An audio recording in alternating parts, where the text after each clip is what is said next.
Hello, this is Jordan with Andalusia Knits, and I have a tutorial for you today about managing multiple balls of yarn when knitting Intarsia. So let's get started. I don't know if anyone else out there is like me, but I have kind of a complicated history with Intarsia.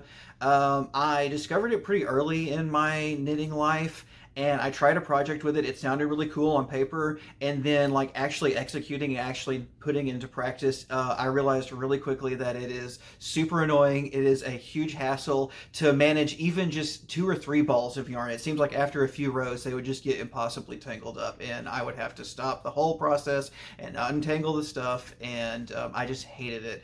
And that early experience definitely scared me off for a long time. It would, I did that probably within the first year of my knitting, and I didn't go. I went years after that without doing any more Intarsia knitting.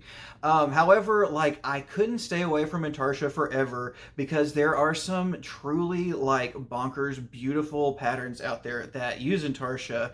And as I started doing designs and patterns myself, I started having all of these ideas that I would try to make work with stranded color work, but eventually I had to just like face the facts and realize that like they were going to be much more practical if I would just like bite the bullet and learn to make my peace with Intarsia.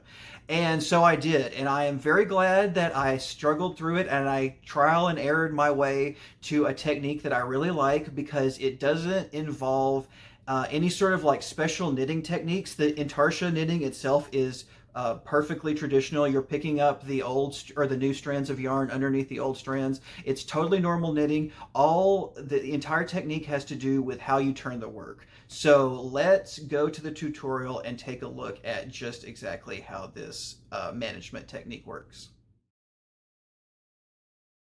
Alrighty, so the first thing you're going to want to do is arrange the balls of yarn that you're going to be using for this project.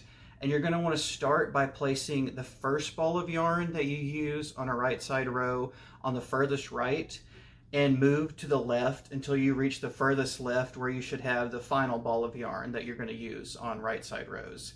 And you see here, I've got these like in solo cups. That's totally optional. I find it helps reduce the amount of times like I knock the balls of yarn off the table and have them go flying, but that's not a completely necessary part of the process. But what is a necessary part of the process is making sure that you have those balls of yarn arranged from right to left.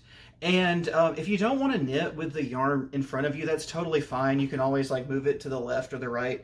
But if you knit with the yarn to your left or your right and you're finding that you have difficulty like figuring out what counts as the farthest right and what counts as the farthest left, it can be useful to have them in front of you while you arrange them and then move them to the side once that's done. Okay, so we've got our yarns arranged from right to left, and it's time to begin knitting. And actually, before we do that, we want to do one last check and make sure that all of these strands are untwisted. They need to be untwisted before you begin this, and I think we're good to go. And so, like I said, we're just going to begin knitting this row on the right side, just like normal. There's nothing different about the Intarsia technique. It is all about how we are going to turn the work at the end of the rows. So I'm just going to knit here, knit across as fast as I can. Made it to the maroon, so like I said, normal Intarsia, so I'm going to pick up the maroon underneath the yellow and just keep knitting across. There we go. Okay, so we are at the end of a right side row. And if we look at our strands now, we'll see that they are twisted up on each other because remember we pulled underneath, and that's perfectly fine because they're going to resolve themselves on the wrong side rows.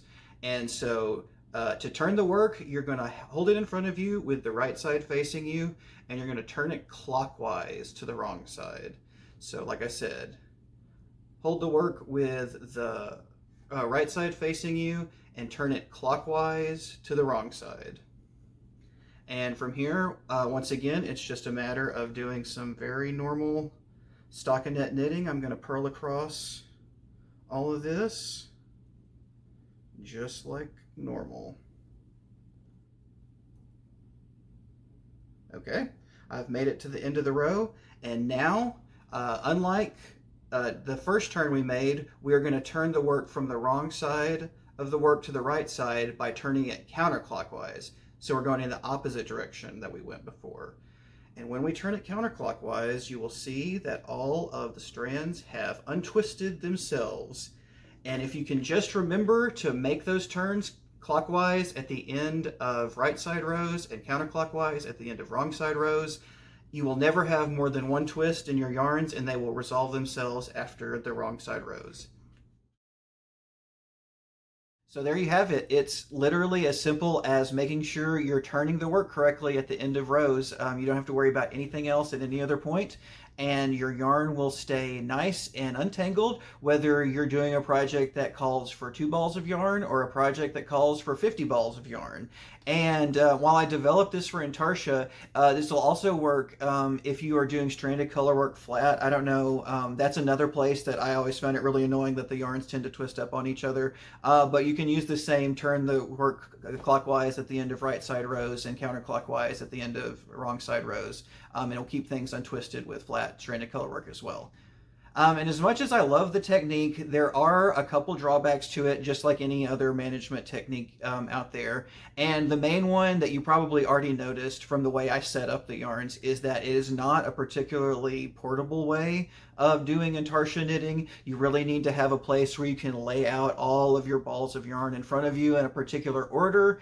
So like, I mean, if you're going out and you know that you're going to have a lot of space to like spread out and put all those balls of yarn out, I guess it still is technically a portable type of knitting, but for most of us, it's not something that you're going to be able to like do on the subway or do in a crowded coffee shop or something like that.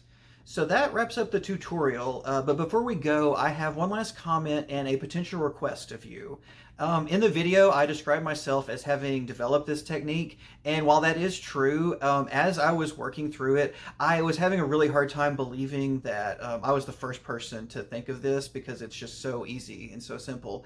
And in fact, after I developed it, I found that I was not the first person to think of this. There is a website called IcelandicKnitter.com, and they have an article on the website about different techniques for managing balls of yarn in Intarsia, and this twisting the work, turning the work counterclockwise and clockwise is one of the techniques mentioned. And I'll leave a link below to that. But if you know of any other books or websites or resources that mention this technique, please let me know. I would love to go and read those, especially if they have even more unconventional ideas for how to manage Intarsia. Like I said, this is a pretty good one, but there are a couple limitations in terms of portability, so I'm still on the lookout for something that is like a universal, perfect Intarsia management system. But that's going to do it for today. Thanks for watching. I hope this is helpful, and I will see you next time. Bye!